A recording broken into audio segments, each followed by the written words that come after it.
Akala mo ligtas kabilang isa sa pinakamakapangyarihang tao.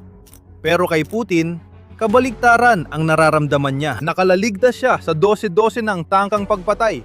At ang mga ginagawa niya para lang manatiling buhay ay talagang nakakabaliw. Mayroon siyang sasakyan na parang kay James Bond, eroplanong hindi nakikita, flip ng Air Force Ones, at matinding paranoia. Isipin mong papunta si Putin sa parada nang atakihin ng Wagner mercenaries ang kanyang convoy, sabay putukan sa magkabilang gilid ng kalsada. Sa malas para sa mga mersenaryo, si Putin ay nasa kanyang Oryx Sena, isang 6.5 toneladang hybrid V8 limousine na parang tangke. Ang unang putok ng AK-47 ay tumatama lang sa pinto at halos walang bakas. Nang makita nilang kulang pa, naglabas ang mga umaatake ng truck na may heavy machine gun at sunod-sunod na pinaputukan ang convoy. Hindi pa rin huminto ang limousine dahil bulletproof ito laban sa high caliber at armor-piercing na bala. Sa desperadong pagtatangka, nagkalat ng spikes at nagsunog ng kalsada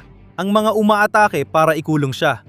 Pero pinatibay ang mga gulong. Kahit na masira lahat, kaya pa ring tumakbo ng kotse ng ilang dosenang milya para mailigtas siya.